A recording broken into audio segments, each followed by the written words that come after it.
Well, here we are back again. Mortgage Ballers is in action. And as you can see, we got the sign on the wall. It's lit up. What does that mean? Ding, ding, ding, ding. That means we got a special guest in the house, in his house, I should say. I got Mr. Dave Bliesmer coming out of the great state of Colorado, and he has finally allowed me to capture some of his time. I want you start out that way. Talk to me about the ability to pick up a phone and talk to somebody like Tim Ray or Mike and or their ability to talk to you on a daily basis if needed. Yeah, no, it's I think it's a really key element in our business. As you mentioned, I think it's very difficult for any originator to work alone. I think Absolutely. regardless of how good you are, how seasoned you are, et cetera, it's always nice to have kind of a team around you. 24/7 advertisers, and occasionally we get to do a loan. I'm not a loan officer who advertises every once in a while. I feel like I'm always doing something to generate business, reaching out, touching my customers, things like that. Take me through a day in the life of Dave Bliesmer. He wakes up and the magic starts now. What happens? It's a good question. I think I think every day is a little bit different than the last. I think every day in the future is going to be a little bit different than every day in the past. I think it just really boils down to where is the need for my particular focus in that particular business day. I think for most LOs, right, it's going to vary a little bit from one day to the next. I think a lot of it is, definitely consumer driven. So depending on what the needs are of your consumers you're working with at that point in time, I think really drives the structure of the day and the agenda.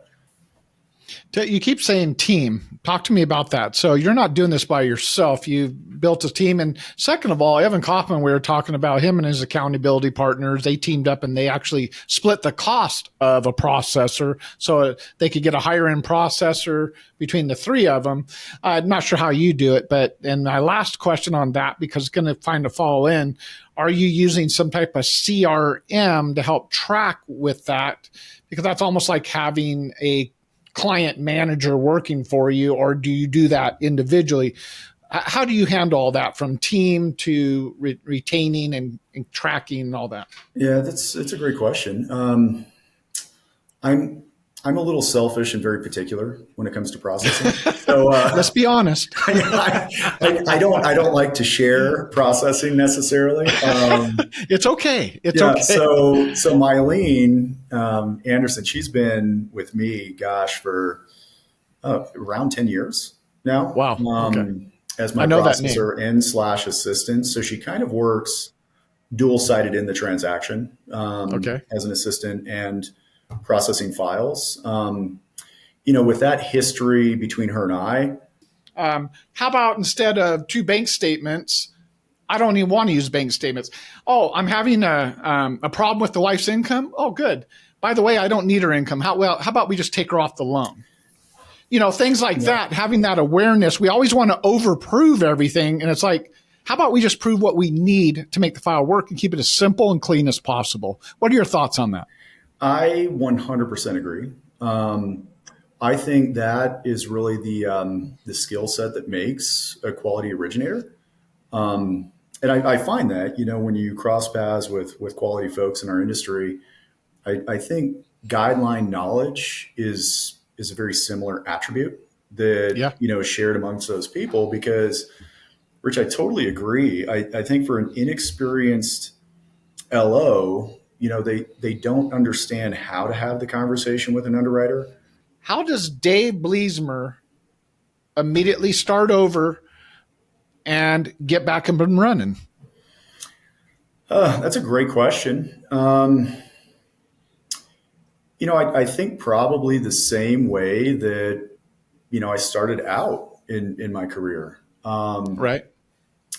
I really enjoy first time homebuyers for several Mm-hmm. different reasons. They, I feel grateful that, we can give them a positive experience because I know in the industry that's not always the case. For a first time buyer, they might be in the hands of maybe somebody that just treats them as a commodity. your first time home buyer is becoming like a 30 to 35-year-old. Not that kid coming out of high school, definitely, and definitely not right out of college. Like there's a gap in there to get those people qualified, depending on where they're buying. It's a huge gap, and I echo your sentiment. It's definitely a shame what's happened to affordability, and my gosh, could be a whole different meeting just to talk affordability. Colorado's like that. Yeah, it is. I mean, there's certain areas within our state that, affordability is still okay.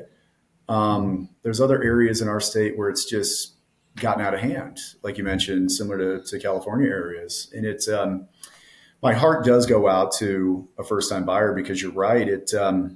But that's one thing. Texas is just a little different for me. I can't seem to figure out that customer service aspect. Every loan seems to always just be pushing to get closed out. So have you done any loans in Texas? No, I haven't. And it's funny you Bless ask, you. Rich. Well, because I think I don't want to say it's notorious, right? But I think everybody in our industry knows Texas is a bit of a unique animal when it comes to rules, regulations, just the transaction in general. So I don't personally do business in Texas. Okay. For that reason, just because it's not my day to day. And I would say, if somebody who's looking for a transaction in Texas, I would feel more comfortable having them work with somebody. If you can't meet that energy at a spur on a Saturday night or whatever, I think there will be something lost in how the specialness of what we do. That's kind of my thoughts on that. What's your thoughts on AI? I completely agree with you. I think if we see, any transition in our world, perhaps maybe more on the underwriting side of things, right? Like kind of the premise behind like 1-day certainty with Fannie Mae and those types of things. I think maybe we could see that evolve a little bit more. But I do agree with you, like in terms of the consumer interfacing the transaction. Are you open? And it's okay if you're not, but if you are, I want to put your contact information in that if somebody at Expert or somebody outside the Expert wanted to reach out to you and talk to you about brokering or your knowledge or autopilot, is that something you're open to or how you're successful? No, 100%. Yeah. Because again, collectively behind the scenes here, like if I'm not individually in a position to do that or have the bandwidth for it, that's where Mike and Tim and I kind of collectively work together. That's right. To help folks. So yeah, people can absolutely reach out. We're more than happy to help for sure. I don't think people understand how far the industry has come, but there's a reason why you sign 127 signatures when you sign 2. I mean, that's one thing I've never really understood. Why can't we just do a thumbprint and be done? But hey, I always tell people, go ice your hand afterwards. But you'll know that you signed loan documents by the time you get done. Dave, I want to say thank you so much. What were you going to say there? Well, I was going to thank you, Rich, before you thank me. I was going to let you know I love everything you do and bring to the table for all of us here within the group, because I think, one of the pitfalls, and especially sometimes in the retail environment, this can happen.